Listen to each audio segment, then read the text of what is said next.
Hello, everybody. What this video is going to be about is going to be Chapter 8 in the Zybooks, which is MIPS Part 2. So let's go ahead and open this up and get started right away. So this is Part 2, which means there was a Part 1. And also, we've been doing MIPS in the labs for quite a while.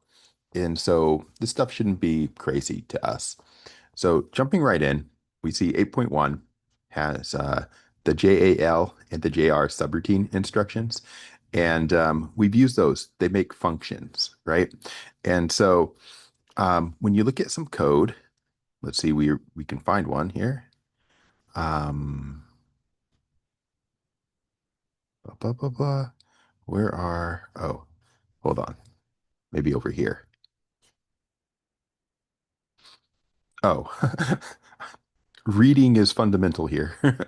I was like looking for the JAL instruction. And then I was like scrolling up and down looking for it. And then you actually read the words in the box and it says call comp max subroutine, not shown. Um, yeah. So basically, there's this instruction called JAL, which stands for jump and link. And that's how you call a function.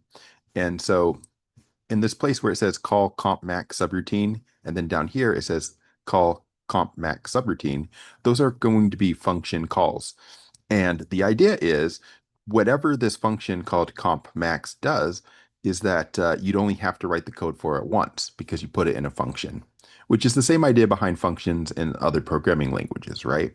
Like in Java, you write a method, and the whole point of the method is that you can call it as many times as you want without having to rewrite that code. So there's this method here called comp max, and this is where you would call it, and this is where you would call it. And scrolling down, this is where it actually lives. And so in order to make a function in assembly, all you do is you put a label like this, comp max. And that's a label like any other label, just like the labels we use for um, if statements and for loops and so on. But there's nothing special about the label for a function. It just, you mark the start of the function with comp max.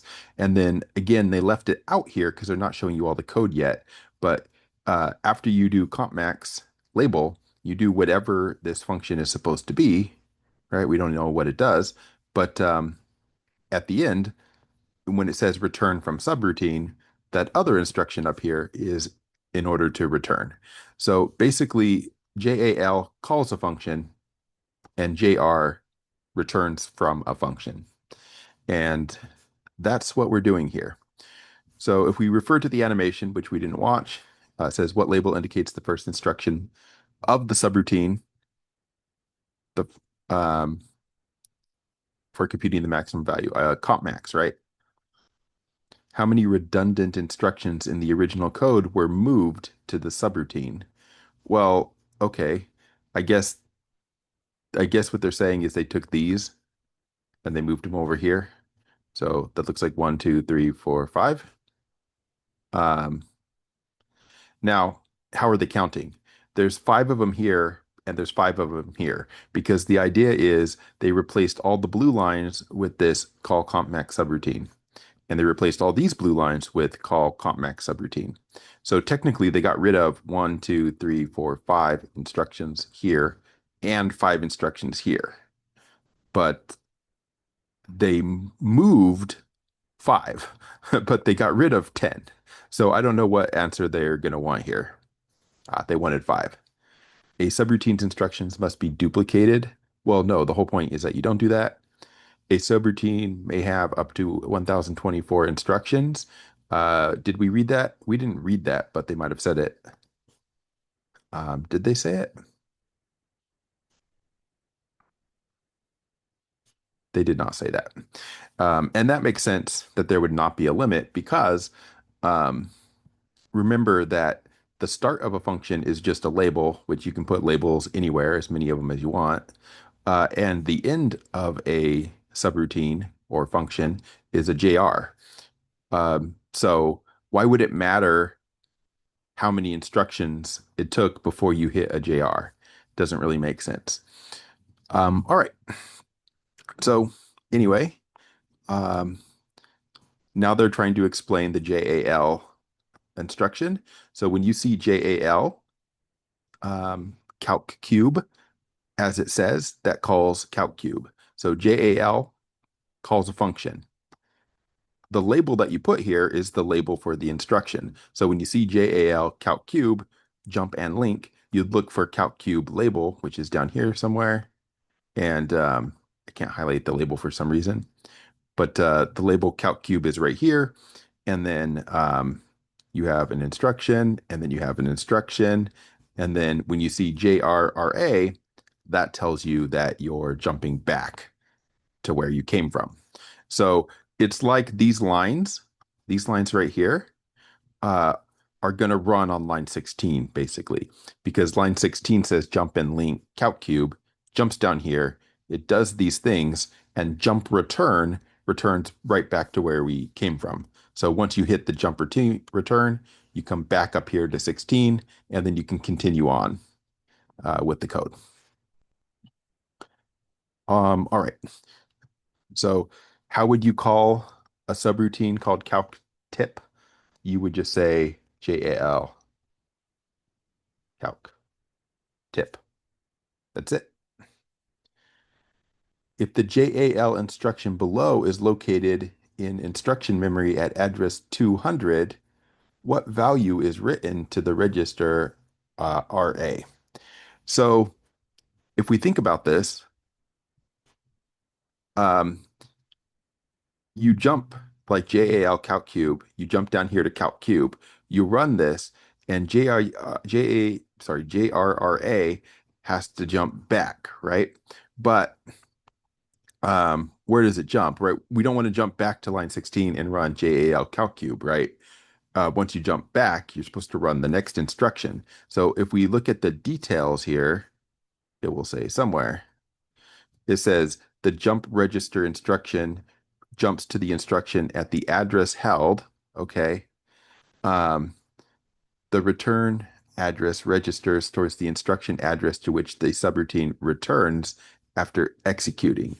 So if we were looking at this code after JRRA, do we go to 16 or do we go to 20? Um, right? That's the question. So here, do you return to 200 or do you return to 204? Right? Because if the instructions are 4 bytes each, because we're in a 32-bit architecture, almost everything's 4 bytes each, then to get to the next instruction, you would have to go 4 past this. So the idea is just like this up here.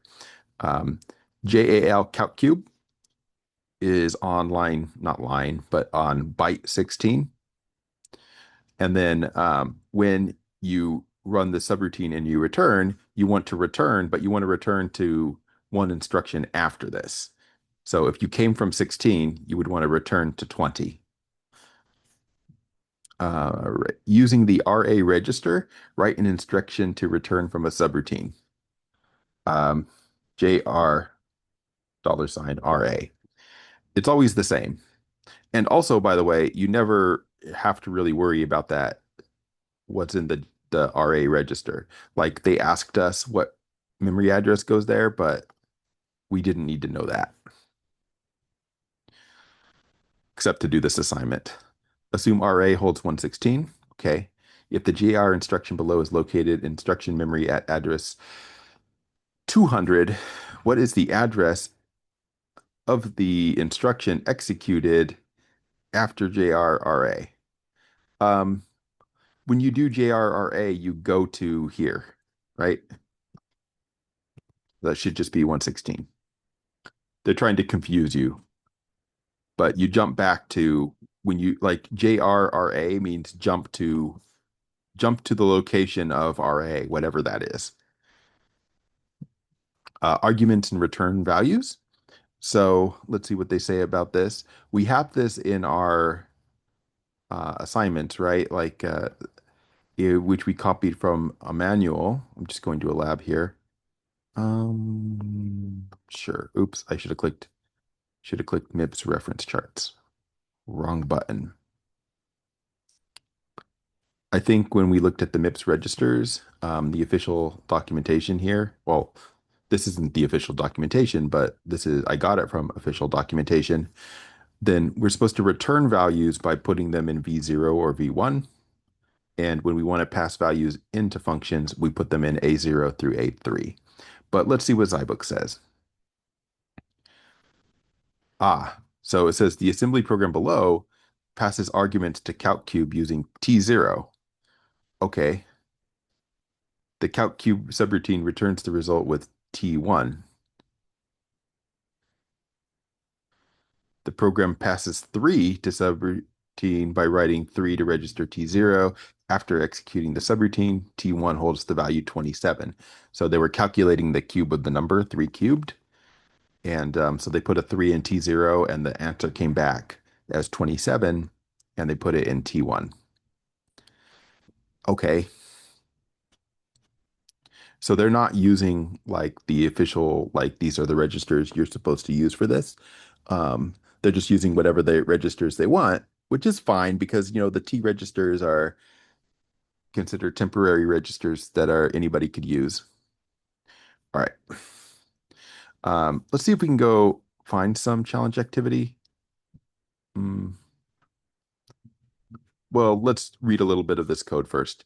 So the calc EQ subroutine below evaluates the equation x times y minus z for x, y, and z. And it says x, y, and z are passed to the subroutine as arguments.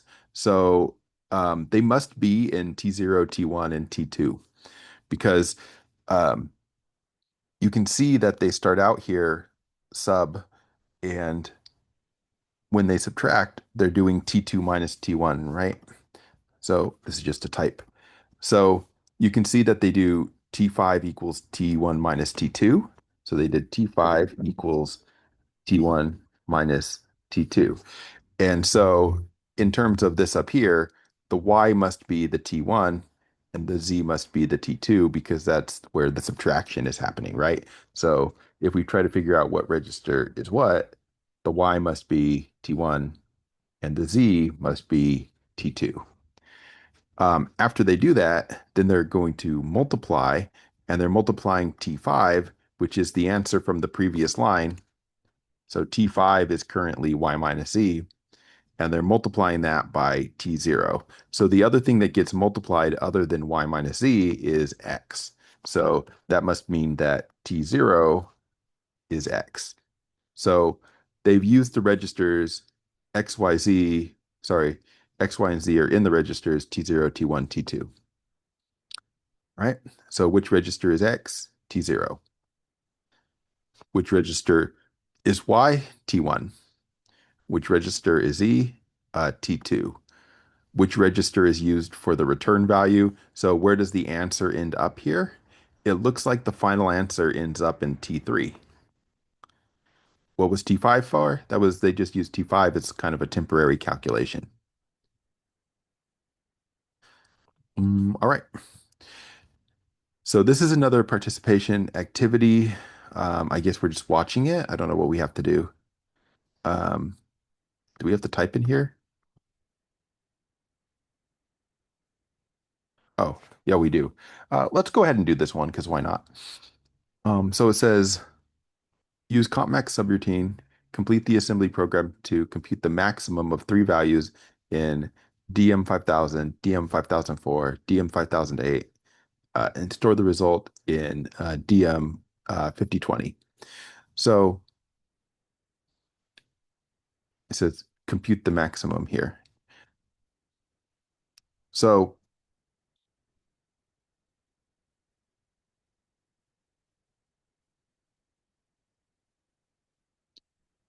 we have SLT, so that's like kind of a compare function, right? If we look at the MIPS reference charts and we find some instructions here.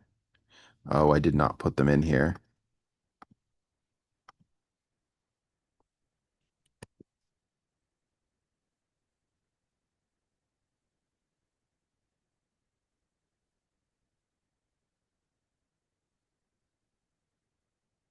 So MIPS set on less than instruction sets the destination register to 1.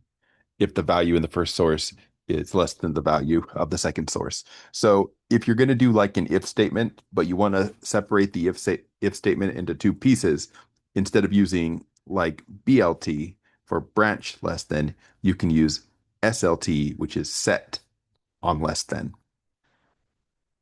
All right. Anyway, that's what we see there. Now, what are we doing? So it says load T0 and T1 um, with DM 5000 and 5004, and then call the comp max subroutine. So calling the comp max subroutine is going to be JAL comp max, right? So that's actually um, easy. But then we're supposed to load T0 and T1 with DM 5000 and DM 5004. Um, what the heck? I don't I don't really okay. Can we cheat here? Can I put can I put 12? Because technically, right, it says to load T0 and T1 with this, which I could put a 5000 into a register and then I could use a loading instruction to load the 12 from 5000 into register T0. But can I just put it in? Will that work? I'm going to try this first. So DM 5000 is 12, so I just put a 12 there. And then DM 5004 is 45, so I just put a 45 there. Uh, and then I'm calling comp max. We'll see if this works. And now after this runs, they say that our answer should be in T2. And so they say we should copy the result, which is in T2 into T1. So we can move that from, uh, actually, I said T1, but we want to put it in T0 and it was in T2. Then it says load T1 with DM 5008. Okay, so that actually will take a load instruction. So at least this we have to do properly. Um, so how could we do that? I guess we could do a pick a register. It doesn't really matter what register. I might as well just use T1. Um, and we'll put in 5008. Um, or maybe we can just, we didn't really need to do this, but okay, I'm going to put a 5008 in T1. And then we could use a load instruction, which to get an idea of how to use the load instructions, we could go back, look at in the arrays, we do the load instructions quite a bit. And so we could use a load word instruction there. So we can use a load word instruction and we'll want the answer to go into T1 because they said T1. So load word into T1 and um, I will just get the address from T1 and then we want to call comp max again. We'll put that there. And then it says store the result in T2 into DM 5020.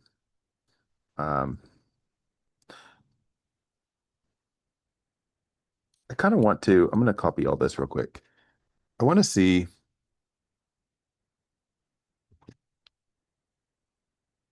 how they're doing this.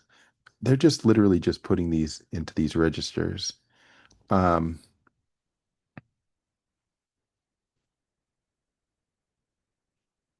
okay, well, that's fine then.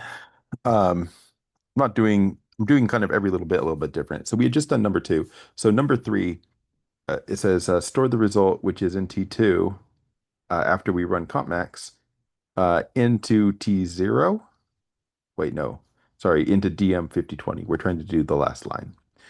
So there's no 5020 up here. So I would have to take one of these registers that has not been used so far. So looking, I see T1, I see T0, I see T3, nothing higher than T3. So I can take T4 here and I can put 5020 in there. Um, and then in order to store something in T2 or move it from T2 to DM5020, right, that would be a store word instruction. And the register we're talking about is T2. And the address is in T4. That's where the 5020 is. Now, I could have, like, for this right here, I put the 5020 here, and then I used a store word instruction. That's different than what I did up here, right? I used two lines here to um, load the T1 with DM5008. I could have replaced that with one instruction, these two lines, if I had put a 5008 in a register here, like T5, then I could have done LI T1 T5, and then I wouldn't have needed to put a 5008 into a register, so I can just take that out. Um, and if there's anywhere else, and also I'm not 100% sure this is going to work because remember what I tried to do for the first one was for T1 and T0, rather than loading them actually, I just kind of manually put them in the registers. So I'm not 100% sure that this code's going to run, but we'll try it. They don't let us do a move instruction. We don't have a move instruction.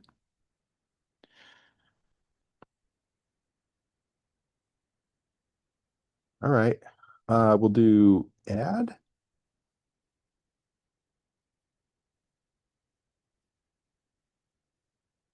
We'll add 0 plus T2 and then put that in T0.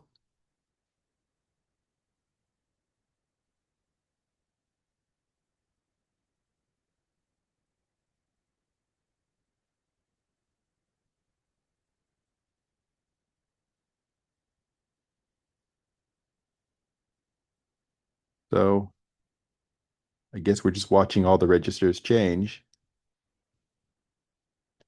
Is it going to tell us if we did it right?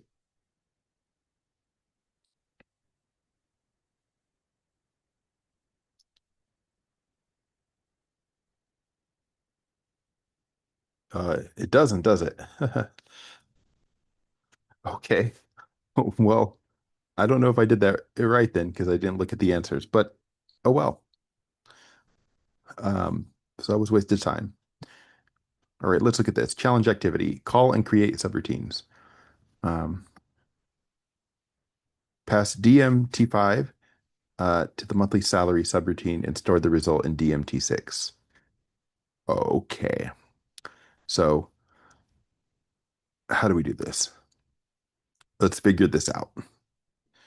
So in order to pass DMT5 to the monthly salary subroutine, in the monthly salary subroutine, I see add I. Uh, I guess we shouldn't have to touch this. Oh, it says T3 is the subroutine argument. Okay, good. So if we wanted to pass DMT5 to the monthly salary subroutine, then we need to put DMT5 into T3 because it tells us that that's the argument. So we would need to load word into T3. So this is right. I have to hit start. Load word. So that's right.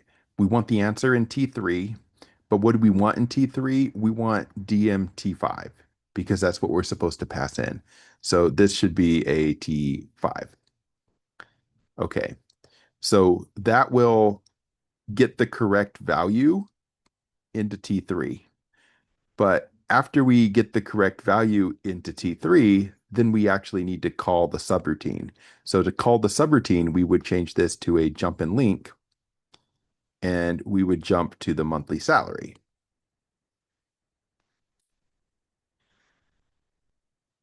So after we call the monthly salary, we're going to assume that monthly salary ran correctly.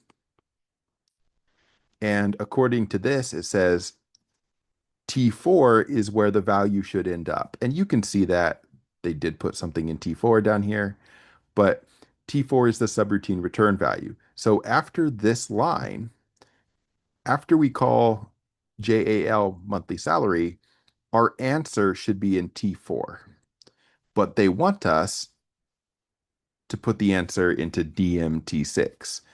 So we got to move T4, where the answer is, into T6. Sorry, DMT6, data memory T6.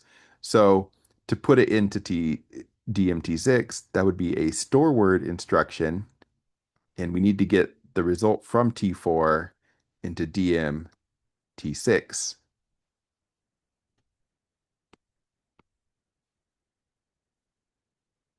And then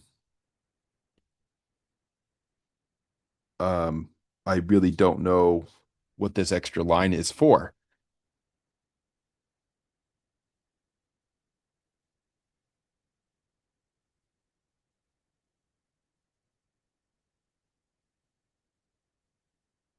What's the extra line for?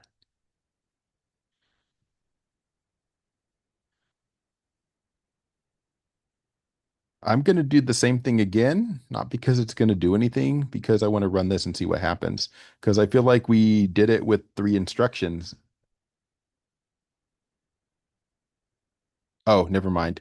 They want us to go to done when we're done. Okay. Uh, well, we got to do it again now. Sorry, I didn't see that there was a done label down there. All right.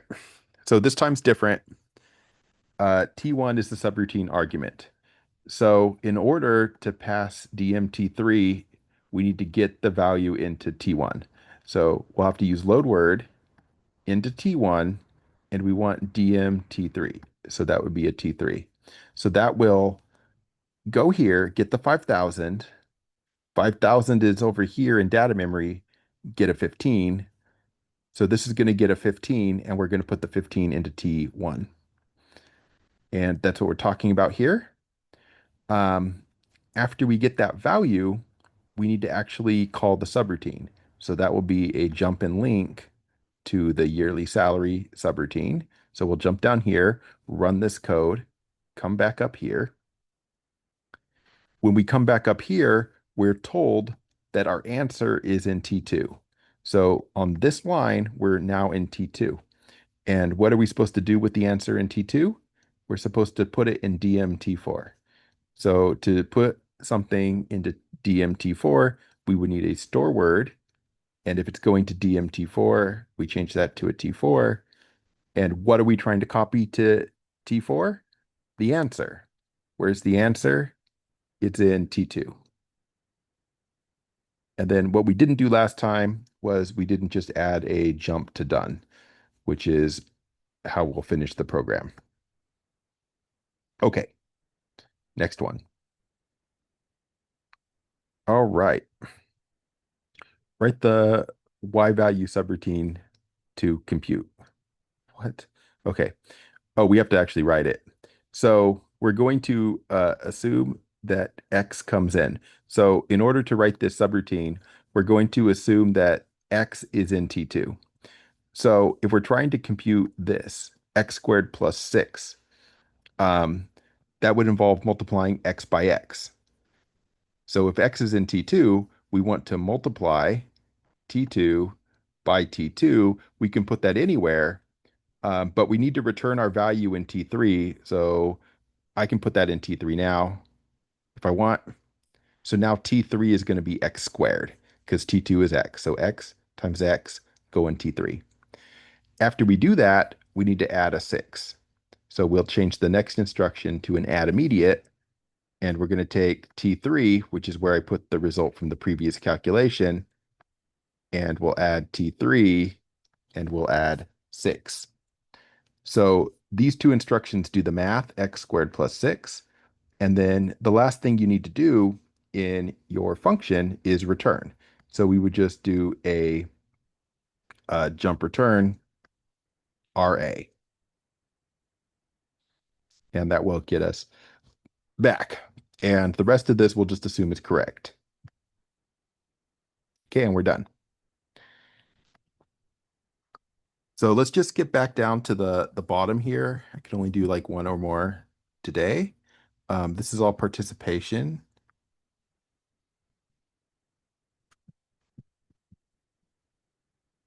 And let's do, I see a challenge activity.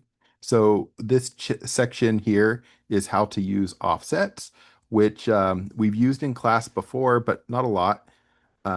So if you have this sort of thing here, that means go to T6, but this is 4 bytes past the number in T6.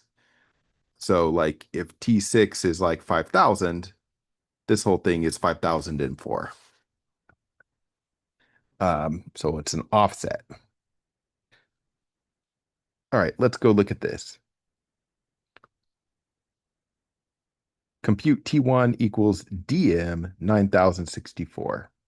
So looking at this, you can see that this register here, I guess hit start. You can see here that this register is T0, has a 9,000, right? But this number is in 9064. So how do you get from 9,000 to 9064? Well, that's 64 bytes away. So change that to a 64. And now when you do 64 T0, instead of going to 9,000, it'll go to memory 9064. And it wants us to put the result in T1. Amazing. Next, same thing here. We're trying to get to 6,032, but we only have a 6,000. So 6,000 is in T1. So this must be T1. But we want to be in 6,032. So the offset must be 32. And then we want to put that result in T0.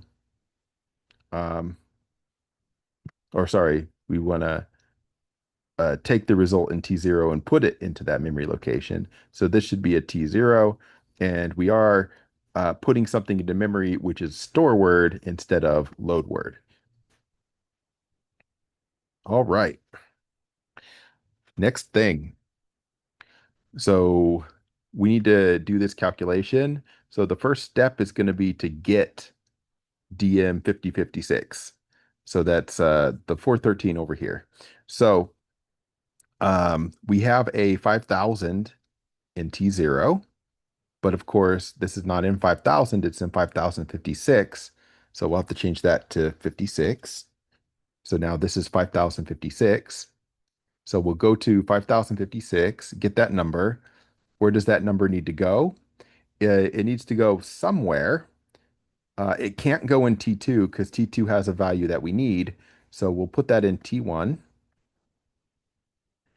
And so what this first line will do now is it will copy this 413 into T1. So now we've got 413 there, and we still have the 185 in T2. So in order to add these results, we're going to take the T2,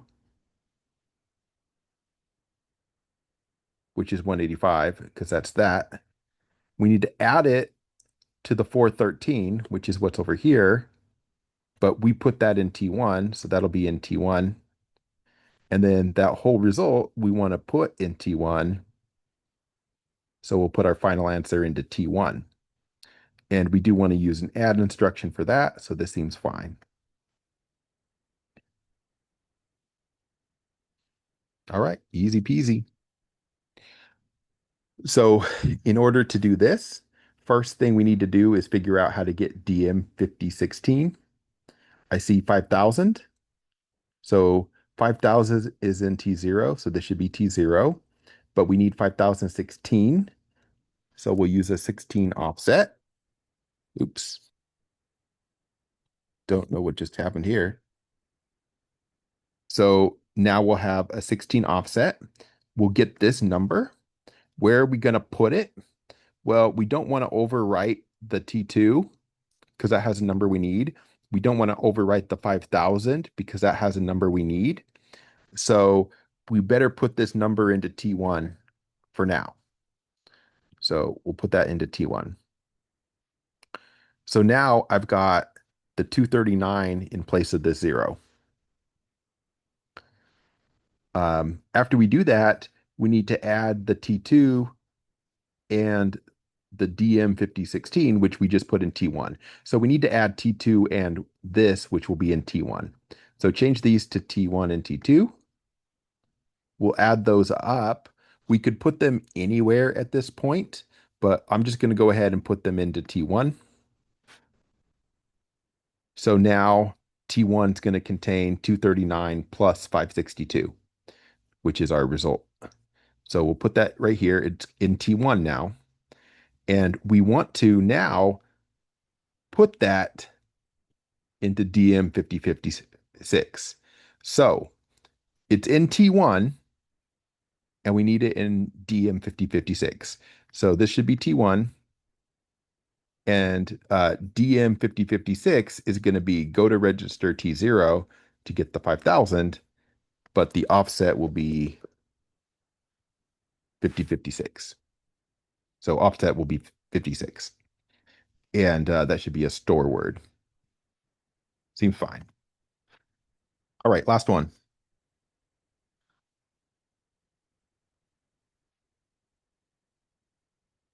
Um, this is almost the exact same problem. So we'll just do it again. So DM 5024.